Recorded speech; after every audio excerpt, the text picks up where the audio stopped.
a gente pensar no lixo da casa da gente, não tinha tanto plástico antigamente, mas agora é quase tudo plástico, pelo menos em termos de volume. A gente tem falado muito também de valorização. Quando você valoriza o resíduo, ele não é lixo e nem rejeito, mas ele é um material, o descarte inadequado, ele é bastante inibido. A gente tem um plano estadual, a gente tem planos locais, planos regionais, e agora vamos ter um plano específico de combate ao lixo no mar, o que para nós vamos dizer assim, dá para pensar de forma altiva.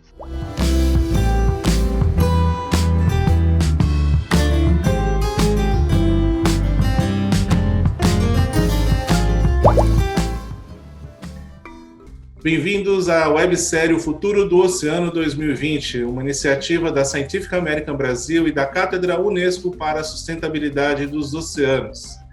A websérie O Futuro dos Oceanos, que na verdade não são oceanos, é um só, viu só como eu já errei? Né? A gente está falando aqui que o oceano é um só interligado, então a gente tem que se policiar para ultrapassar o contexto, né, o conceito de forma adequada. A websérie O Futuro do Oceano 2020 ela pretende fazer discussões sobre temas importantes e atuais para a sociedade, de forma a expandir o conhecimento que ela tem sobre o oceano. Os diálogos que faremos consideram diferentes tipos de profissionais, com diferentes visões sobre essa temática, desde professores até funcionários públicos, a iniciativa privada, a visão do governo, a visão da iniciativa privada, a visão da universidade, enfim, uma série de pontos de vista em relação a essa temática. Essa série terá 12 episódios e eles estarão disponíveis nos canais da Scientific American Brasil e da Cátedra Unesco. Hoje vamos tratar do tema poluição visível e vamos falar do lixo no mar, que é um tema bastante atual e bastante importante que precisa ter algumas desmistificações. A gente tem nessa temática que os rejeitos eles acabam chegando, né? Os rejeitos da sociedade acabam chegando no mar e lá eles vão se acumulando. Isso vai incomodando, isso vai ficando visível, isso vai trazendo problemas. Então, na discussão de hoje, a gente pretende entender um pouco de onde vem essa questão, o que isso significa, como que a gente tem, então, um entendimento dos problemas que, eventualmente, esse resíduo causa e como que a gente caminha para frente, como que a gente pensa o futuro. Para discutir essa temática, nós temos o prazer de ter como convidados aqui a Mônica Costa, o Gil Scatena e a Gabriela Otero. A Mônica Costa é oceanógrafa formada pela UERJ. Após o mestrado e doutorado, foi para o Departamento de Oceanografia da Universidade Federal de Pernambuco, onde ensina, faz pesquisa e extensão universitária sobre poluição marinha e gerenciamento costeiro. Na Federal de Pernambuco, é coordenadora da Liga da Sustentabilidade e professora responsável pela Mar Aberto, empresa júnior de oceanografia. Também é membro da Recolixo e colabora com O Mundo Sem Bitucas. Desde 2007, é editora associada do periódico Ocean and Coastal Management, além de participar de diversos outros projetos editoriais. Bem-vinda, Mônica. Gil Scatena é formado em turismo, mestre em planejamento e gestão do território e professor de gestão ambiental. Assumiu vários cargos de assessoria e diretoria na Secretaria do Meio Ambiente e na Secretaria da Habitação do Governo do Estado de São Paulo, além de atuar na Câmara Municipal de São Paulo. Atualmente, Gil é coordenador de planejamento ambiental da Secretaria Estadual de Meio Ambiente e Infraestrutura. Bem-vindo, Gil. Gabriela Otero é santista, geógrafa e mestre em ciências pela Universidade de São Paulo. Desde 2013, a Gabriela atua como coordenadora técnica da Associação Brasileira de Empresas de Limpeza Pública e Resíduos Especiais, a ABRELP. E lá ela é responsável por todas as publicações, treinamentos e projetos de cooperação internacional ligados ao clima e ao mar. Bem-vinda, Gabriela. Prazer tê-la aqui. E eu creio que a gente vai ter uma discussão muito interessante, porque esse tema ele é instigante, ele é controverso e ele é bastante atual. Para começar, eu queria fazer uma pergunta bem geral, né? A pergunta é do que a gente está falando Eu queria pedir para a Mônica começar descrevendo um pouco do que é que a gente está falando e depois passar a palavra para o Gil e para a Gabriela para que eles tragam a visão, né, do setor público e do setor privado sobre essa questão do lixo no mar. Bem-vindos e é um prazer estar aqui com vocês. Agradeço demais o convite, né? Um grande prazer estar aqui com vocês. Obrigada pela introdução que você fez aí da gente. Então, respondendo, né, ou pelo menos tentando responder a sua pergunta do que é que estamos falando quando falamos em lixo no mar. Nós estamos falando de um problema que não é novo, que a gente tem convivido com ele já há algumas décadas, mas que, no entanto, recentemente aumentou de visibilidade, né, de forma que ele não podia mais escapar à percepção de ninguém, de nenhum setor da sociedade. Então, ele saiu do reino da academia, né, onde ele vinha sendo tratado como mais um poluente marinho, e ganhou manchetes, ganhou visibilidade, ganhou importância no seio da sociedade, e isso gerou também uma grande preocupação. Então, esse lixo que a gente diz que está no mar, o importante é a gente dizer que ele vem da terra, né? Uma pequena parte vem do mar também, de atividades que nós realizamos no oceano, como, por exemplo, a pesca, a exploração mineral, navegação, tanto comercial quanto de recreio, mas a grande parte vem da terra, né? Vem dos continentes, vem das bacias hidrográficas, vem do uso que a gente faz do nosso litoral. Então, a quantidade de lixo teve um aumento súbito, eu diria, nos últimos 20 ou 30 anos, o que passou a chamar a atenção da sociedade. E essa atenção ela foi ganha também porque a sociedade passou a utilizar os litorais, passou a utilizar os ambientes marinhos com maior frequência, né? Então, a gente passou a ocupar mais o litoral, a ir mais à praia, a ter mais acesso a esses ambientes, e começou a reparar que esse lixo está na praia da Boa Viagem, aqui em Recife, está em Santos, está em Copacabana, no Rio de Janeiro, e está também em lugares onde a gente não esperava que ele estivesse, como, por exemplo, em Fernando de Noronha, em outras ilhas oceânicas, em unidades de conservação marinhas e costeiras. Então, com esse aumento súbito que nós tivemos por causa da presença mais maciça de plásticos, né, de polímeros, de uma forma geral, na composição desse lixo, a gente conseguiu se impressionar mais e, então, a gente tem registrado mais. Esse aumento da importância dos polímeros na composição do lixo no mar, ele acompanhou o mesmo processo no lixo que a gente vê em casa, né? A gente pensar no lixo da casa da gente, não tinha tanto plástico antigamente, mas agora é quase tudo plástico, pelo menos em termos de volume, né? Se não em termos de peso. Mas o que resultou foi que isso refletiu no meio ambiente. Então, a gente hoje está falando do mar, está falando do oceano, mas isso acontece em todos os ambientes, nas bacias hidrográficas, na Terra, na Antártica, nas cordilheiras mais altas do planeta. A gente está aí com uma pandemia de lixo, principalmente de plásticos. Não, isso é muito importante de você mostrar que a gente tem um problema global, né? O plástico, assim como as mudanças climáticas, o lixo no mar, né, ele se tornou um problema global, especialmente por conta do plástico que é disperso amplamente, né? Porque muitos plásticos flutuam, né? Gil, Gabriela, como que vocês percebem essa questão do ponto de vista do setor público e do setor privado? Fala aí, Gil. Bom dia, turma, a todos e todas. Obrigado pelo convite.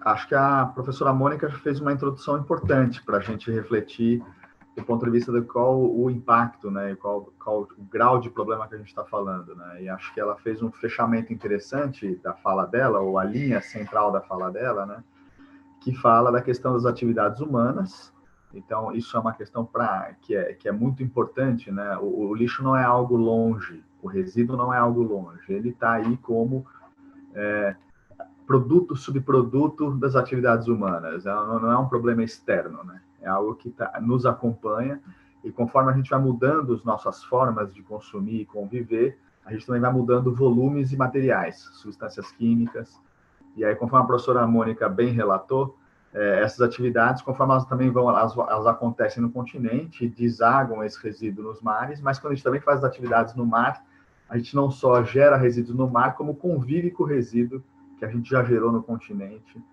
e assim vai.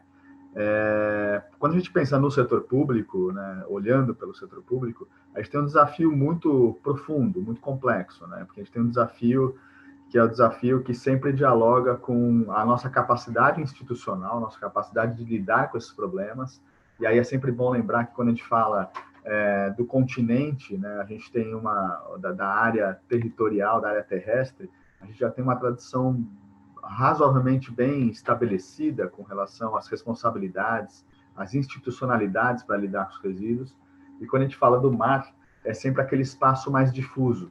A gente tem uma institucionalidade dada, posta, a responsabilidade principal da União, os municípios lidando com a região costeira e o Estado também, mas é aquela questão que a gente conhece bem dos rios de planície, como, por exemplo, aqui em São Paulo, o Rio Tietê, ou qualquer rio de capital, que o resíduo, o impacto ambiental, não escolhe fronteira.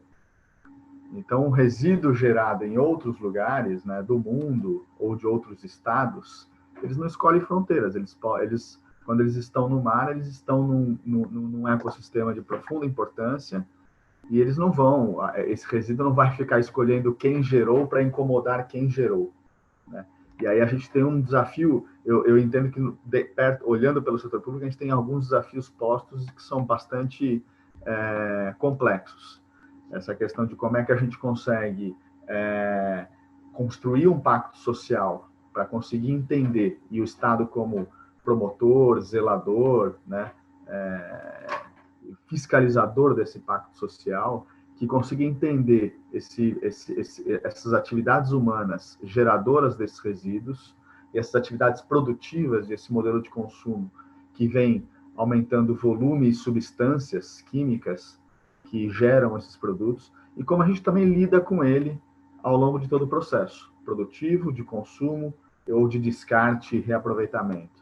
E esse é o desafio que está posto para o Estado, e quando a gente pensa no Poder Público Brasil, isso tem que sempre ser pensado, como é que a gente consegue lidar com uma sociedade que entenda esses problemas e passe a colocar isso como pauta principal nos processos de eleição, de cobrança do papel do Estado, da relação Estado-governo, para a gente poder pensar isso no longo prazo, e os processos econômicos que estão colocados aí, que a gente pode pensar de várias formas, tanto nos impactos, então é sempre um impacto na pesca, no processo de alimentação nosso, né, quando a gente fala desses microplásticos, dessas substâncias, no processo de inclusão social, a partir das coletas seletivas e assim vai, e o impacto negativo que tem também no turismo, né, ninguém quer visitar um lugar que é sujo. Então, como é que a gente consegue fazer isso de uma governança que ela respeite as diversidades do território e ela respeite e ela consiga representar o processo econômico de viabilidade? Gabriela, você, como que o setor produtivo, a iniciativa privada vê, né, quando pensa, né, entende quando a gente está falando de lixo no mar? Obrigada pela oportunidade, né, de contribuir com o debate. Assim, na verdade, o nosso desafio é, enquanto iniciativa privada que presta serviço para o poder público, né? O lixo no mar, para quem lida com limpeza pública, né, ele é o encontro do mau comportamento, né, de uma possível falha na gestão em solo com o ambiente marinho. Os desafios são enormes, né? A gente que vem trabalhando já há algum tempo, né, olhando para esse quesito de prevenção, o desafio é trazer outros conhecimentos para que o problema de lixo no mar, ele não só sensibilize quando você tem a imagem de uma tartaruga com um canudo plástico ou com uma haste flexível de plástico, né, na narina, ou que uma foquinha está ali sufocando e as pessoas se sensibilizam, mas que isso seja, acima de tudo, uma mudança de comportamento. A gente tem que sair só do campo sensível e imagético para um comportamento em que as pessoas entrem no ambiente de praia, não temporária, não é um local em que você possa, enfim, agir de forma leviana, você tem que ter uma responsabilidade com o seu resíduo gerado, já que você, enfim, quer consumir coisas, comprar, e naquele momento de lazer a gente nem quer impor tantas regras, né? Mas, ao mesmo tempo, enquanto você tem esse campo do lazer e que todo mundo fala de comportamento de praia, também tem a questão da gestão em solo e da malha urbana. A maior parte da população brasileira está concentrada na costa do território e você tem várias ocupações irregulares, né? Você tem as palafitas, você tem outros tipos de habitação que estão à beira de corpos hídricos que acabam correndo para o mar. Então, o problema do lixo no mar não é o problema só de lazer, de praia, mas enfim, de uma falha estrutural, de zoneamento, falha urbana, e que a gente precisa trabalhar. Pelo aprimoramento, né, da gestão, então, chegando o saneamento, chegando a estrutura para essas pessoas, mas também que elas tenham essa comodidade, né, de contar com um serviço que, enfim, esteja ali casando com o próprio nível, né, do que elas entendem como, enfim, a responsabilidade delas. A palavra, talvez, até para a gente, né, enfim, nortear, é responsabilidade. Responsabilidade das pessoas para que façam a sua parte no descarte adequado, seja na porta de casa, seja na praia, na indústria, fazendo a parte dela e apoiando o poder público local em logística reversa, em formas de descarte e valorização de resíduos. A gente tem falado muito também de valorização. Quando você valoriza o resíduo, ele não é lixo e nem rejeito, mas ele é um material, o descarte inadequado, ele é bastante inibido. Então, tem vários assuntos aqui, urbanos, né, de infra e de saneamento, que a gente precisa atacar com seriedade, mais do que as imagens com um apelo emocional. Elas são rasas. Elas, até certo ponto, atingem a população, mas a gente precisa incorporar isso no comportamento social. Muito bem. Fica muito claro que é um tema presente, é um tema atual, é um tema global, é um tema transfronteiriço e é um tema que envolve todos os setores da sociedade, como vocês colocaram, requerendo, portanto, uma ação concertada, orquestrada e que faça com que as coisas caminhem. Mas antes da gente começar a pensar um pouco mais aprofundadamente nessas soluções ou nesses caminhos, eu queria dar oportunidade para que vocês revisitassem dois aspectos que emergiam em alguns pontos nas falas de vocês, que é o seguinte: por que o lixo no mar é um problema e por que o lixo no mar é uma oportunidade? Eu queria começar com você, Gabriela, fazendo já o retorno depois para o Gil e para a Mônica, e daí vocês vão passando a bola um para o outro, tá? Por que é um problema? Por que é uma oportunidade? Bom, o lixo no mar, ele é um problema porque ele é um sintoma de que algumas coisas estão erradas dentro das próprias cidades, né? A partir do momento em que você vê um assento de privada chegando numa orla da praia, sapato, roupa, pote plástico, embalagem de cosmético, enfim, itens com perfil domiciliar. Chegando na praia, você já vê que alguma coisa está errada. Então, não é só a poluição, não é só a estética, não é só o banhista que vai ter que conviver com aquele resíduo incômodo.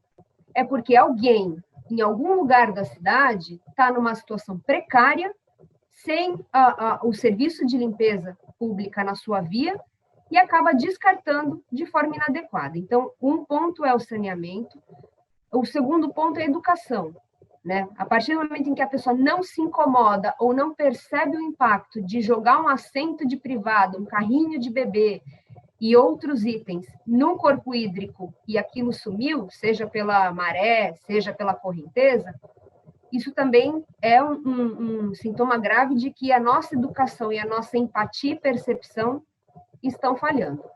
Agora, oportunidades. Bom, com esses sintomas, né, nós vemos aí oportunidade de, obviamente, melhorar a educação, mas também pensar a comunicação e pensar em trazer outras áreas para essa batalha, né? O lixo no mar não é um problema ambiental.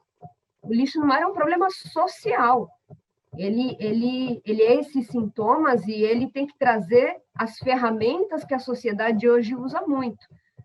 Redes sociais, o marketing, a comunicação social, assuntos de habitação, de governança, eles têm que ser trazidos para solucionar. Eu acho que a oportunidade maior é que todos nós podemos dialogar, né, sair da caixinha ambientalista e poder dialogar com economistas, com urbanistas, trazer uma multidisciplinaridade que a gente raríssimas vezes consegue por algum tema que toque tanto quanto o lixo no mar. Acho que a fala da Gabriela foi ampla o suficiente para deixar claro como a gente pode entender essa questão vamos dizer assim, da relação problema-oportunidade, né? E acho que isso a gente pode até dizer que do ponto de vista até das relações sociais é sempre um condicionado ao outro, né? Cada vez que a gente tem um problema, esse problema acaba também gerando oportunidades. Não no sentido oportunista, né? De que então vamos buscar problemas para achar oportunidades. Mas o que está posto é o problema. Acho que a Gabriela pontuou bem, e a fala da professora Mônica também anteriormente também já deixou bastante claro. A gente tem um problema que, conforme foi relatado pelas duas, ela pode cobrir o campo estético, o campo ético, a gente pode olhar esse problema de várias frentes, né? E eu gosto dessa abordagem do problema do resíduo como um problema que ele é sintoma, indicador de que algo vai mal, né? Porque do ponto de vista até mesmo econômico é como se fosse uma entropia, né? Uma grande perda de energia, é um vazamento no processo que a gente precisa ajustar. E, obviamente, esse vazamento traz uma série de questões para nós, ética do ponto de vista da biodiversidade, do ponto de vista das relações sociais, de saúde pública, como foi bem relatado, né? E traz para nós também uma grande oportunidade, é uma grande oportunidade de inovação tecnológica, é uma grande oportunidade dos novos negócios, é uma oportunidade e uma convocação para a gente repensar modelos de sociedade, repensar modelos de consumo, de relações sociais. Acho que isso é extremamente importante dizer, que quando a gente fala, por exemplo, do saneamento, essa questão que foi bem colocada pela Gabriela, a gente garantir o direito de uma cidade formal, de uma cidade mais justa, com o serviço de saneamento, isso não está nem no campo do problema, nem da oportunidade, né? É um problema do ponto de vista que existe e não pode se manter, mas não é uma oportunidade, né? A gente garantir direitos não é uma oportunidade. Algo que o Brasil ainda patina muito nesse processo, e a gente deveria garantir a esses territórios, a essas pessoas, uma vida melhor, o que, de uma certa forma, também vai trazer como resultante um ambiente melhor para todos, dentro desses espaços que são compartilhados e que são comuns, como é o ambiente marinho. Mônica. Assim, reverberando, né, a fala da Gabriela e do Gil, olhando do ponto de vista do oceanógrafo, o lixo no mar, ele é um problema, primeiro porque ele indica, essa fração visível que a gente está falando hoje, ele indica que as coisas que estão acontecendo no continente estão chegando ao mar. Então, a gente vê lixo plástico, pneus, outros materiais, madeira, coisas orgânicas, etc. Mas isso é justamente o que nós conseguimos perceber a olho nu. Tem que lembrar que o fato dessa fração estar chegando indica que outras que a gente também não consegue ver estão chegando junto, porque estão chegando através do mesmo transporte, que é a água, né? Então, se a água poluída com o lixo está chegando no mar, ela está chegando poluída com nutrientes, com contaminação microbiológica, ela está chegando contaminada com metais, com poluentes orgânicos persistentes. Então, esse lixo visível ele está funcionando não só como indicador de desigualdades em terra, mas também como indicador da chegada de outros poluentes. Como a gente diz em poluição marinha, né, a poluição marinha ela sempre é muito mais esperta e mais rápida que a gente.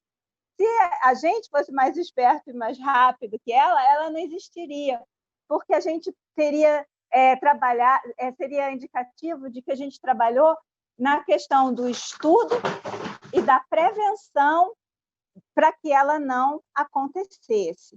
Então, a chegada desse lixo no mar, junto com essa, vamos chamar assim, sopa de outros poluentes, é importante de ser observado porque ele vem se somar a tantas outras situações ambientais que a gente está observando hoje, como mudança climática, por exemplo, afetando a biodiversidade marinha, que é um dos pontos mais, vamos dizer assim, doloridos, né, do nosso relacionamento com o meio marinho. O fato de que, apesar da gente não estar lá morando dentro d'água, né, nós moramos em terra, né, o que a gente faz aqui está afetando a biodiversidade, e isso fica muito bem exemplificado quando a gente pensa naquelas grandes espécies carismáticas, né, como mamíferos, tartarugas, alguns peixes, e agora a gente está conseguindo também empatia em relação a outras espécies, né? Está vindo aí uma onda forte de relação entre lixo e invertebrados, que a gente está assistindo, por exemplo, com o exemplo dos ouriços, né?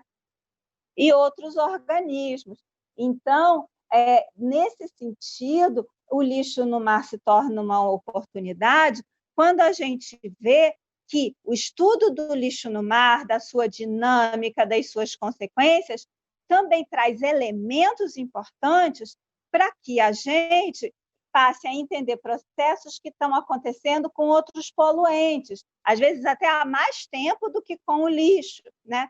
E permitem que a gente entenda questões de transporte, questões de afetar essa ou aquela comunidade, aquele ecossistema marinho. Então, do ponto de vista da pesquisa, do oceanógrafo, a chegada desse lixo no mar é um forte indicativo de que a nossa influência da Terra vem aumentando, e isso tem que ser estudado, entendido e, preferencialmente, né, controlado. Isso é importantíssimo, né? A gente tem várias oportunidades aí, né, que vocês colocaram, e eu costumo falar assim que a gente tem que o lixo no mar é como se fosse a ponta de um novelo, quando a gente está com foco no oceano, né?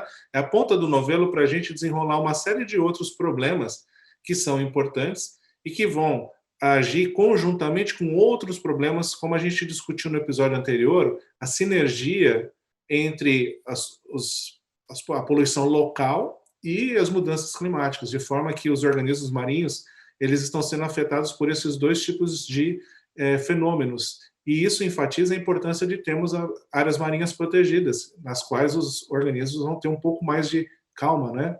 Se é que a gente pode chamar dessa forma, para conseguir lidar com essas ameaças todas. E nesse sentido, pensando um pouco nisso, né, e vocês enfatizaram muito a questão da origem terrestre, a origem continental, nas atividades humanas realizadas no continente, para o lixo no mar, é curioso, né? Fernando Pessoa já trazia isso, né? Eu escrevi um texto esses dias na coluna mensal da Scientific American Brasil sobre o oceano, e que ele fala o seguinte, que o Tejo é mais belo que o rio que corre pela minha aldeia. Mas o Tejo não é mais belo do que o rio que corre pela minha aldeia. Porque o Tejo não é o rio que corre pela minha aldeia. Então ele coloca muito claramente que tem o rio da sua aldeia, tem o Tejo, que vai para o mundo, mas que especialmente existe uma conexão entre eles, e que essa conexão é a raiz de basicamente boa parte do que a gente está falando. E isso começa a revelar para a gente uma série de caminhos para resolver o problema, uma vez que impedir que o lixo chegue ao mar é muito mais interessante do que fazer a remoção do lixo que já chegou no mar e está impactando. E aí, nas experiências e nas vivências de vocês três, eu queria ouvir um pouquinho qual seria, ou quais estão sendo as ações ou as iniciativas para combater. Eu queria que vocês dessem uma exemplificada para a gente ter uma ideia de variedade de tipos de ação que estão sendo feitos. Por exemplo, coisas que vocês estão participando, sei lá, fiquem à vontade para comentar sobre isso. Mônica, começa você e depois a gente vai para a Gabriela sem eu interromper. Em relação ao que fazer para ajudar a combater esse problema, existem diversas frentes, né? E eu gosto sempre de chamar a atenção que você pode repartir esse bolo de diversas formas. Uma das formas da gente pensar as escalas, né, de ação é se eu vou fazer algo como indivíduo, se eu vou fazer algo como instituição, ou como é que eu vou agir. Lógico que você pode ter suas ações individuais, elas são importantes, porque a soma delas vai trazer algum impacto lá no final, mas, sobretudo, é importante que você não se sinta, vamos dizer assim, constrangido pela escala do problema, de dizer, nossa, eu sou tão pequenininho, né? Eu não vou causar impacto nenhum. Não. Tem impacto, sim. Tudo que você faz tem impacto negativo e tudo que você decide não fazer ou fazer de outra forma tem impacto positivo. Então, força nessas ações individuais, por exemplo, de fazer escolhas mais conscientes na hora das suas compras e cobrar, né, das empresas com as quais você se relaciona e cobrar do setor público com o qual você se relaciona ações que contribuam para as suas causas. No nosso caso aqui é o lixo no mar, né? Combater o lixo no mar. E tem também ações numa escala maior, numa escala mais representativa em termos de volume.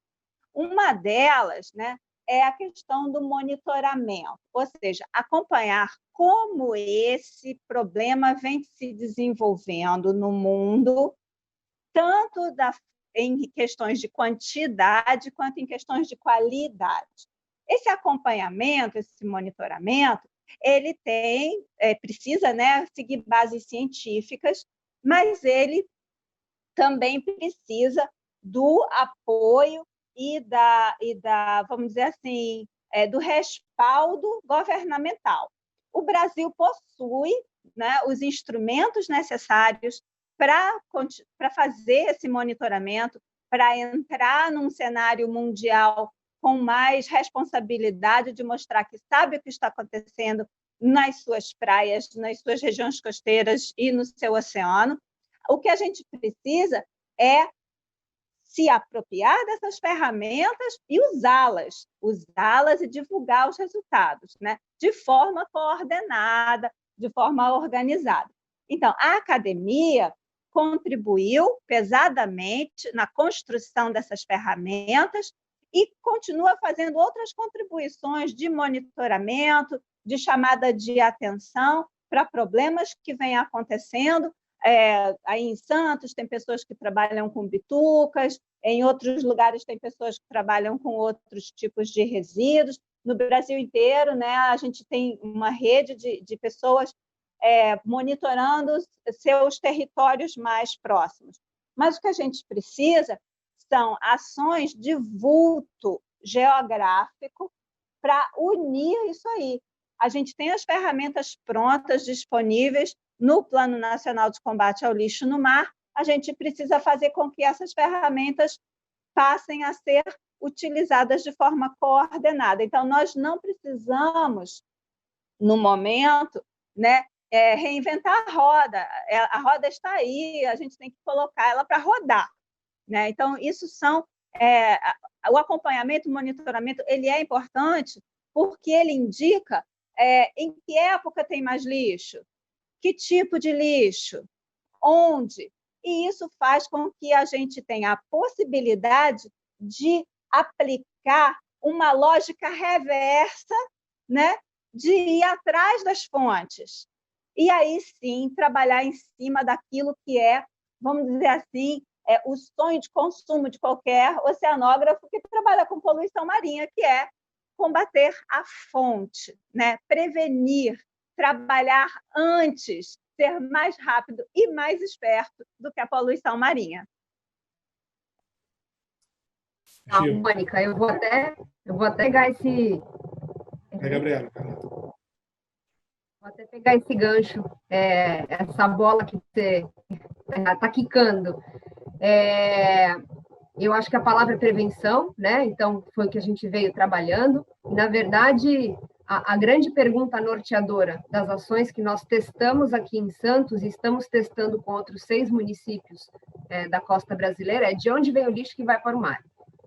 Aqui em Santos, nós fizemos um projeto piloto para entender comportamento de praia, então trouxemos a antropologia visual, fizemos 4 meses de estudo com antropólogo em praia, observando o comportamento, sem interferência, e num segundo momento dialogando com os banhistas, né, os usuários, com os comerciantes de praia, com as tendas e com a própria prefeitura, para entender esses caminhos, porque tem o lixo, obviamente, que está ali na areia pelo mau comportamento, e tem o lixo que veio do mar, veio da maré.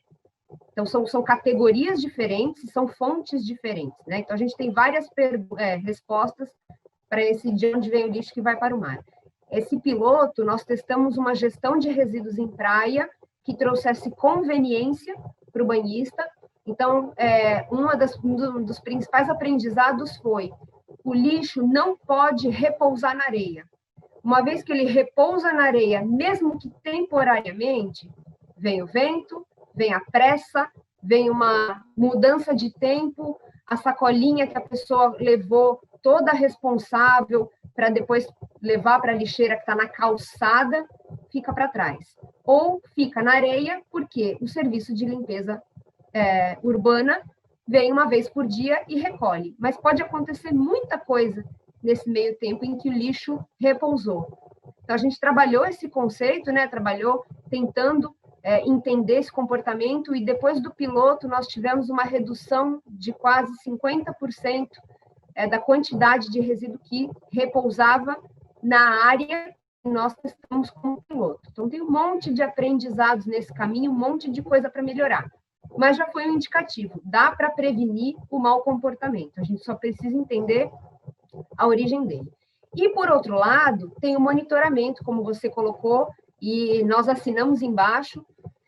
A gente só precisa aproximar esse diálogo com as prefeituras, porque por muitos e muitos anos, o poder público, ele repousou, ele confiou nas ações de limpeza, nos mutirões das organizações não governamentais.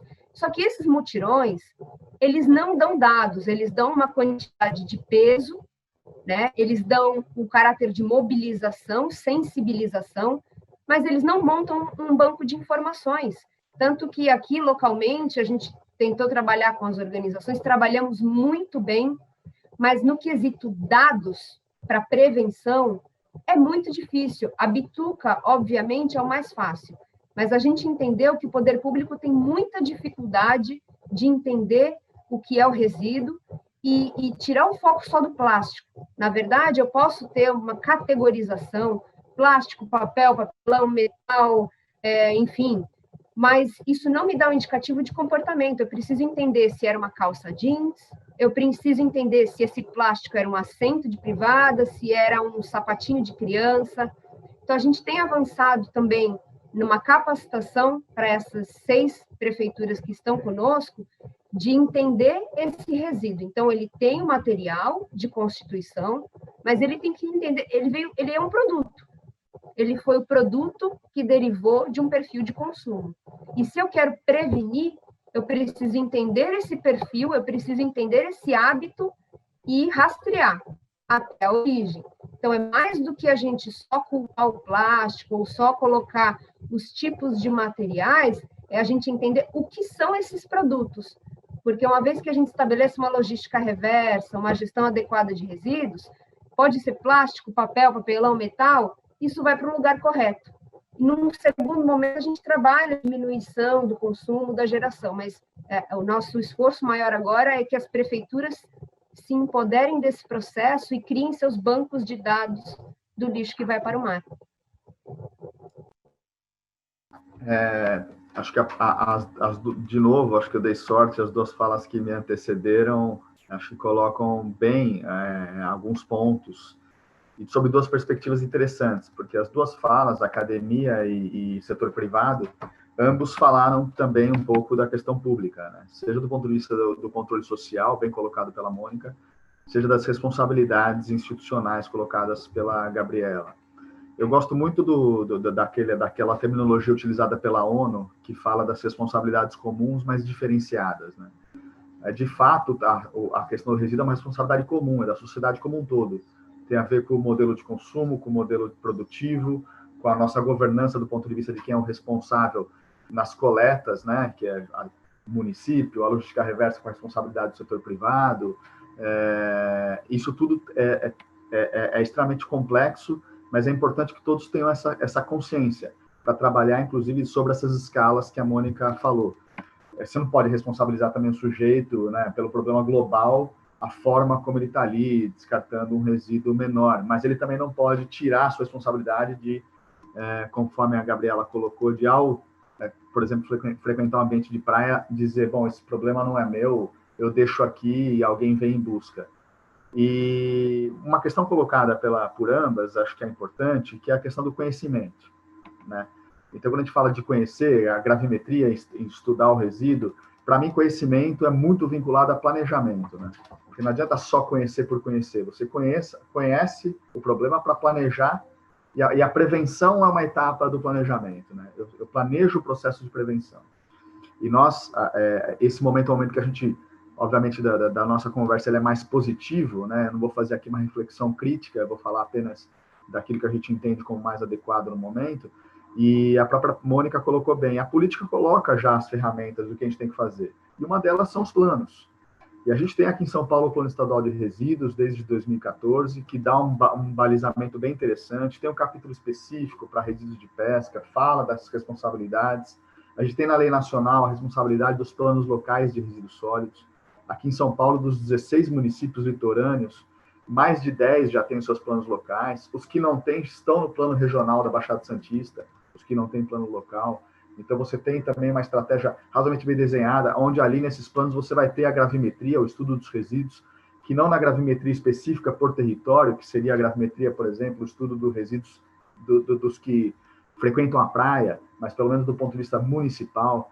E a gente tem aí a incumbência de fazer o Plano Estadual de Lixo no Mar, que a gente tem o prazer de ter a parceria com o IO, USP, com o Turra, e que nesse momento a gente está, inclusive, aprofundando nesse processo de conhecimento, que é reconhecer esse problema, o tamanho dele, estruturar um processo de monitoramento, porque não adianta só conhecer para planejar, depois a gente tem que monitorar se as ações estão no bom caminho, e é isso que a gente está desenhando com o IO, USP, numa aproximação entre governo e academia, que para nós é profundamente, super importante, para a gente conseguir entender o problema, estratégias de monitoramento e ação.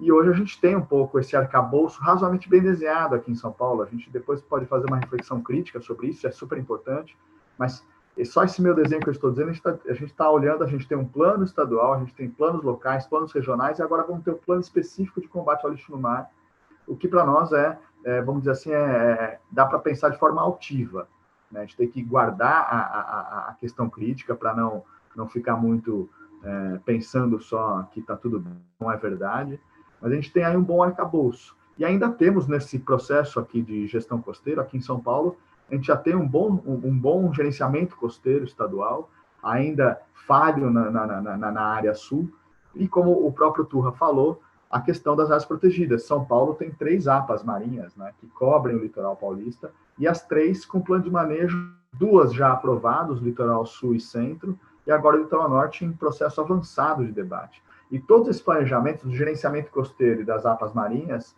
prevendo questões de combate ao lixo no mar, que já estão também previstas e com ações melhor detalhadas nesses outros instrumentos que eu falei, e agora tendo aí, vamos dizer assim, a cereja do bolo, que é o processo do Plano Paulista de Combate ao Lixo no Mar.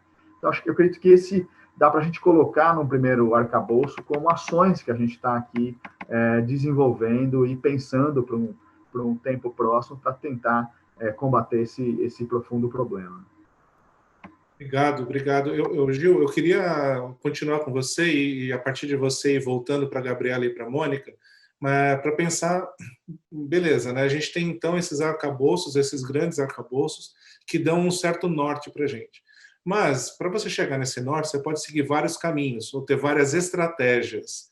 E a gente vê que uma das estratégias, aí, ou boa parte delas, depende da valorização, como a própria Gabriela já tinha falado, a valorização do resíduo, como que você sai de uma economia linear para uma economia circular, e você tem trazido uma série de contribuições nesse sentido. Eu queria que você compartilhasse essas ideias, né, com a audiência. E aí, Gabriela e Mônica complementam, e depois a gente vai fazer uma rodada breve de finalização. Tá bom? Obrigado, Turra. Eu acho que essa questão é chave, né? O debate da economia circular vem de um debate longo dessa questão de como é que a gente pensa a economia não como um sistema apartado da sociedade e nem linear, né? Ele como um processo de organização das atividades sociais dentro de um sistema natural, né? Um subsistema do sistema natural, do sistema alterado por nós, e que ele não pode mais ser linear, né? Nesse sentido que a gente sempre pensa, eu produzo e depois eu tenho que dar uma boa destinação, uma destinação adequada. Óbvio que a destinação adequada continua sendo uma hiperresponsabilidade, mas eu tenho que pensar agora no processo circular mesmo, que essa é a economia do futuro.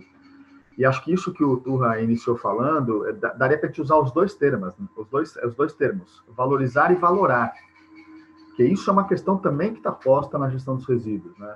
A gente tem que valorizar ele enquanto algo que não deve ser diminuído, que a gente sempre usa, daí também esse embate, terminologia lixo-resíduo, né? Porque realmente, toda vez que a gente fala lixo, a gente está pensando em algo que é por natureza para descartar, para afastar, e quando a gente pensa em algo como um produto, algo que é uma matéria-prima, né? Então a gente está reentendendo ele no processo, e esse é uma das exigências da economia circular. Mas a questão da valoração no sentido financeiro, econômico, é chave. A gente também tem que entender isso. A gente não pode mais ter pruridos e tabus na hora de pensar a questão econômica do resíduo. Nós temos que achar formas de alavancagem da boa gestão. A gente está hoje num cenário aqui no Brasil do poder público com profundas complexidades econômicas e orçamentárias. E agora a gente ainda vai ter esse processo que é problema no orçamento das pessoas e das empresas. E a gente só que as pessoas não estão parando de gerar resíduos. As pessoas não estão parando de gerar resíduos, né? E a gente vai ter que pensar estratégias, e a Mônica falou uma questão interessante, a lei ela é ampla o suficiente para a gente pensar instrumentos econômicos para a gente viabilizar a questão do resíduo. A gente já teve aqui no Brasil gestores públicos que, por tentar fazer a taxa do lixo, foram penalizados do ponto de vista eleitoral. E talvez seja algo que a gente tem que repensar. A gente vai ter que repensar, né?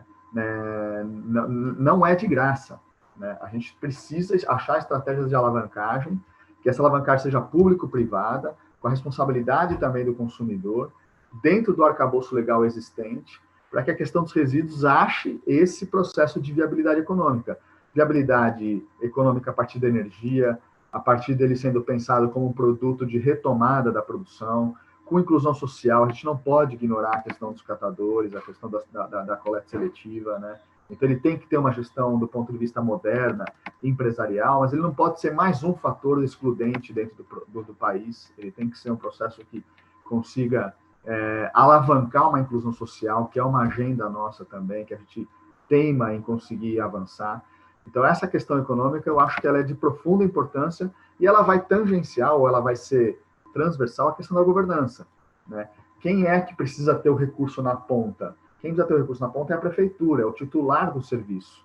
Ele precisa ter o recurso na ponta, né? Isso precisa ser uma mediação entre o poder público estadual, federal e municipal, sim, mas os municípios precisam de alavancagem, as empresas precisam estar responsabilizadas dentro desse processo da responsabilidade estendida, compartilhada, empresas e consumidores, mas se essa equação não for entendida sobre as responsabilidades e como é que eu equaciono economicamente, a gente vai continuar falando de grandes iniciativas, mas de baixa escala, e com profundas dificuldades para a gente efetivamente encarar o problema de frente.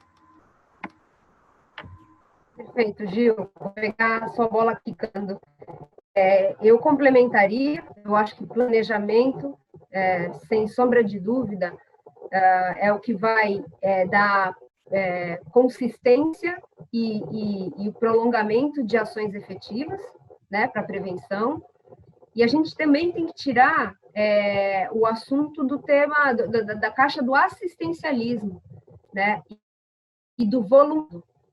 Não deve ser pautado em pessoas que tenham boa vontade ou que já conheçam o tema ou já tenham empatia pelo tema, não contar com esse voluntariado, mas contar como uma profissionalização e como algo dentro do planejamento e da gestão de resíduos do município.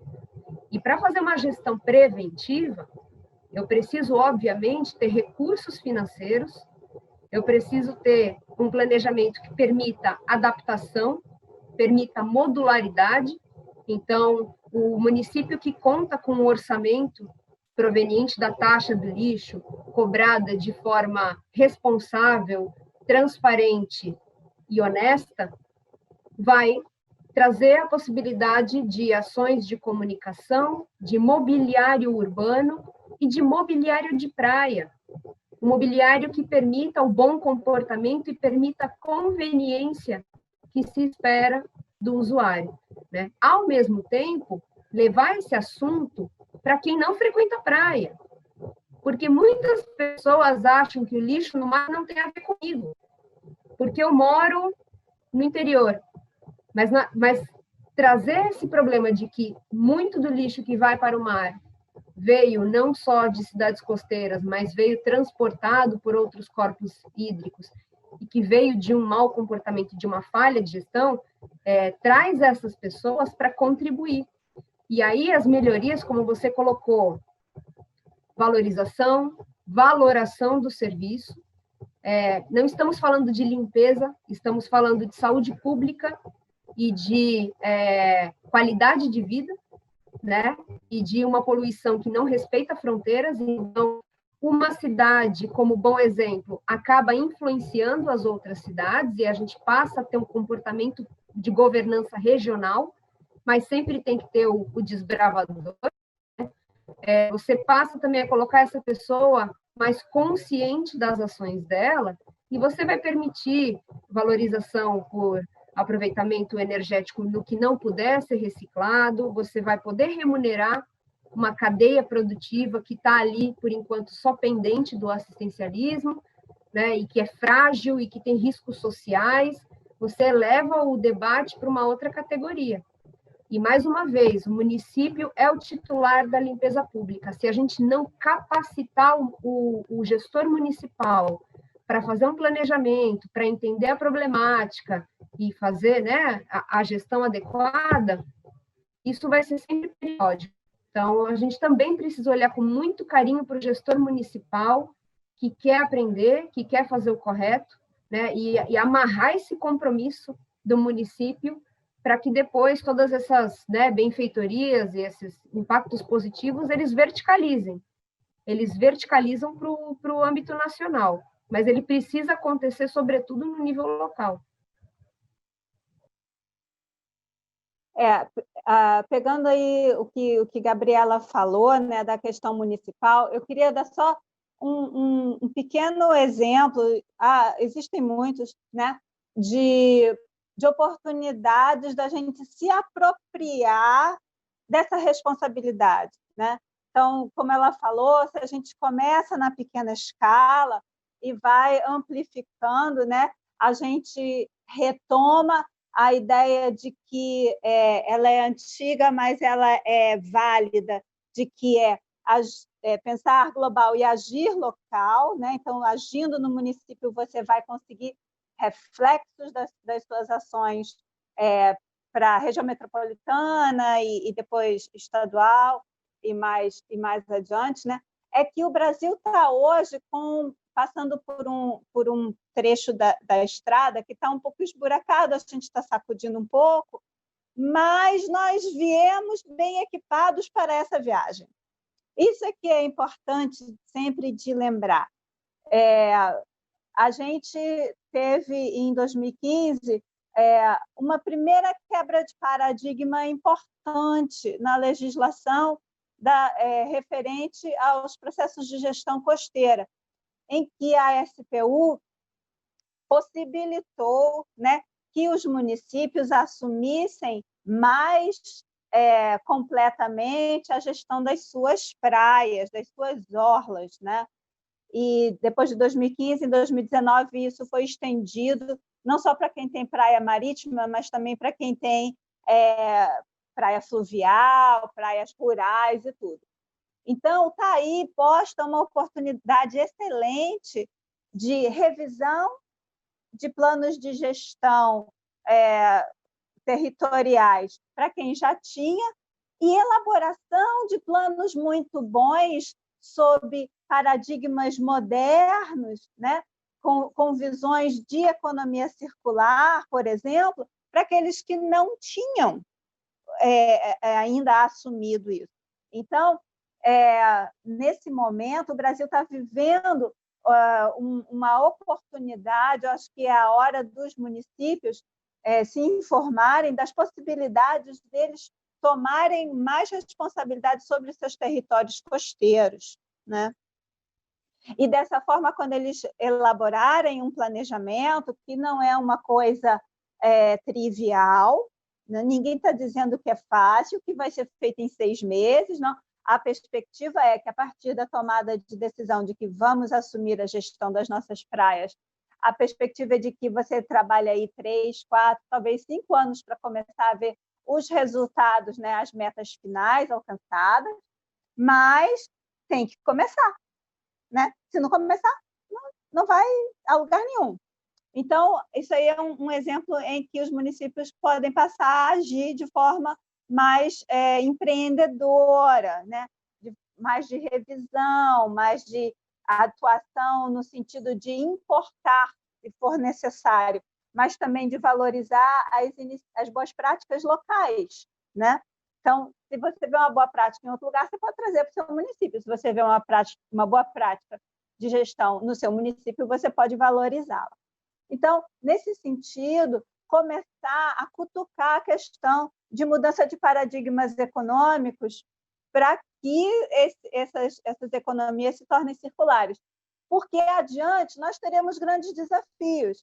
Como é que nós vamos começar a mudar a cabeça da indústria pesqueira para que exista o tratamento do passivo ambiental que ela deixou no mar, para que esse passivo não venha aumentar, para que ela trabalhe na prevenção, né, da questão das redes fantasmas, da questão de todo um conjunto de artes de pesca, de equipamentos que são deixados no mar por questões, em parte, econômicas, uma grande parte por segurança. Né, eu não vou arriscar a minha tripulação para resgatar um equipamento. Tudo bem, mas existe também um componente econômico nisso.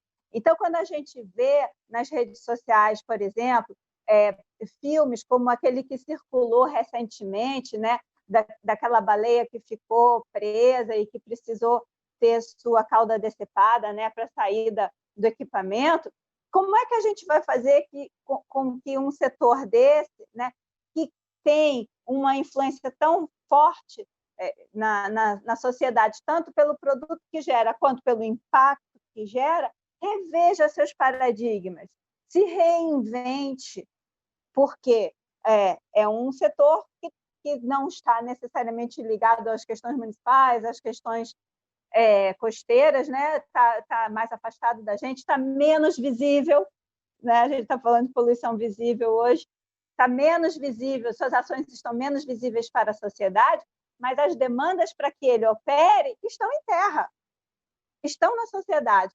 Por isso, a gente vai ter que começar a comer o mingau pelas beiradas nos municípios, sim, e ir mostrando para todos os setores da economia que todos eles têm um papel de se repensar e todos eles vão ter um papel na prevenção e na elaboração desses passivos que eles deixaram ao longo das últimas décadas. Obrigado, Mônica. Obrigado, Gil. Obrigado, Gabriela. Eu acho que essa fala final que vocês trouxeram, né, com essa visão de futuro, ela realmente dialoga com o nome, né, do episódio, né, que é a poluição visível.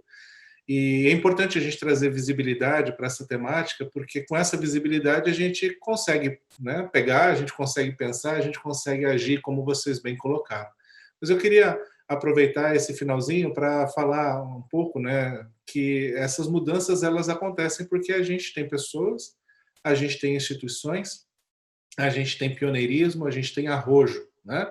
E eu queria dizer que vocês três representam isso, né? Cada um basicamente dentro da sua área, né, do seu mundo institucional, né, ou meio que também fazendo pontes entre eles, mas eu acho que vocês são três excelentes exemplos de profissionais e de instituições, né, por rebatimento, que estão fazendo essa diferença. Então, a Gabriela, com o trabalho na Brelp, na região da Baixada Santista, em outros locais, em parceria com a Embaixada da Suécia, fazendo um trabalho bastante profundo, né, de diálogo com as prefeituras. Isso é louvável, é importante e tem que ser fortalecido. Parabéns, né, Gabriela. O Gil, que vem trabalhando a questão, várias questões, né, Gil, do zoneamento ecológico e econômico, né, o gerenciamento costeiro, o planejamento ambiental, que envolve também o diálogo com a educação, as áreas marinhas protegidas, ou seja, um mundo que está ali, né,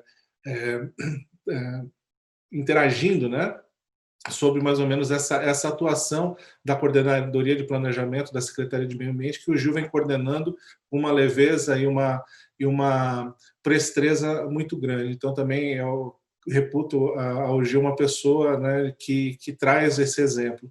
E a Mônica, né? A Mônica eu já conheço há bastante tempo, né, Mônica? E a Mônica, eu ia fazer um trocadilho aqui, né? Porque, na verdade, assim, eu vou fazer, porque eu... Né? Mas a questão, né, tinha uma novela que tinha a Rainha da Sucata, né? Eu poderia dizer que a Mônica é a rainha do lixo no mar, né? Eu acho que ela, sem a Mônica, a gente, que foi uma pioneira nessa temática, a gente não teria tanta gente estudando hoje o lixo no mar, né, Mônica? Eu acho que isso é importante, né? A formação de recursos humanos, os trabalhos que você publicou e vem publicando, o incentivo que você vem dando. Então, eu queria, ao falar isso de você, reforçar a importância da universidade pública, né? E do incentivo à pesquisa, né, pelo CNPq, né, que tem que ser fortalecido, e outras agências, né? Então eu vejo que é muito importante a gente entender que sem essas instituições, sem essas pessoas, sem esse foco, sem essa visibilidade, sem esse apoio, a gente não vai conseguir resolver esse problema, né? E eu acho que eu também queria mencionar, né, a Mônica, ela junta, né, ela é uma carioca pernambucana, uma pernambucana carioca, né, e ela com isso, né, com essa migração que ela fez, ela acho que representa um pouco a unidade que a gente precisa ter no país, mas também, né, em outras escalas, para a gente poder resolver, dialogar e resolver essa questão. Então, eu queria, assim, agradecer imensamente a disponibilidade de vocês, o carinho de vocês, a participação aqui, as falas e os insights que vocês trouxeram, porque eu acho que é assim que a gente vai conseguir mover, né, as pessoas, os nossos estudantes, os nossos futuros gestores, né, e para que a gente consiga andar para frente, sem ficar voltando para trás. Eu acho que esse é um ponto importante, dar continuidade às coisas. Então, eu queria agradecer vocês e dizer também, né, que eu queria fortalecer, né, o papel de quem não está aparecendo aqui, mas que está fazendo tudo isso acontecer, né? Então, aí a equipe da Cátedra, a equipe da Scientific American, a equipe do Instituto de Estudos Avançados da USP, e que está fazendo com que essa série seja um sucesso. No próximo episódio, nós vamos continuar falando de poluição, mas vamos falar de poluição invisível, né? Então, vamos falar de microplásticos, de fármacos, de tudo aquilo que a gente não vê, mas está lá causando um baita estrago. Então, a gente tem que ficar atento a isso também.